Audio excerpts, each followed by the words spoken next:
Salut, c'est moi Skyler, et aujourd'hui nous allons regarder un animal rusé, le renard. Le renard est connu pour être rusé car il est naturellement capable d'apprendre et de s'adapter aux pièges qui lui sont tendus. Lorsque les chasseurs envoient des chiens pour essayer de les attraper, le renard parvient à les déjouer. Il existe 12 espèces de vrais renards qui se dispersent dans le monde entier.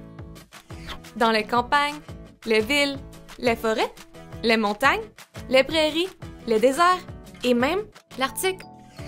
Contrairement à ce que tu pourrais penser, les renards font partie de la famille des chiens. Ils sont solitaires, chassent et dorment seuls, mais ils sont ludiques. Ils sont connus pour jouer seuls, avec d'autres renards et même avec d'autres animaux comme les cerfs. Leur régime alimentaire comprend tout ce qu'ils peuvent trouver dans leur habitat. Des choses comme les baies, les vers, les araignées et les petits animaux comme les souris et les oiseaux. En tant que charognards, ils mangent ce qui est laissé par les autres. Lorsqu'ils vivent en ville, ils mangent même ce que les gens laissent dehors. Quand les renards trouvent de la nourriture supplémentaire, ils la cachent dans un trou et reviennent la manger plus tard quand ils ont faim.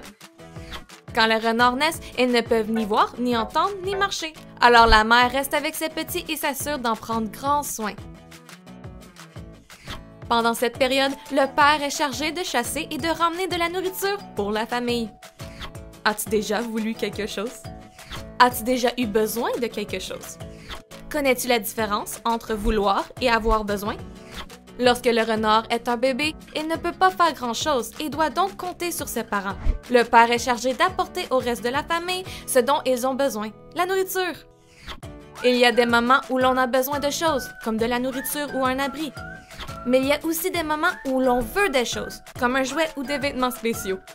La bonne nouvelle, c'est qu'il y a des gens qui sont là pour t'aider à obtenir ce dont tu as besoin. La Bible dit « Et mon Dieu pourvoira à tous vos besoins selon sa richesse, avec gloire en Jésus-Christ. » Cela signifie que Dieu est là pour fournir tout ce dont tu as besoin. Ce qui est génial, c'est qu'il est toujours à l'écoute.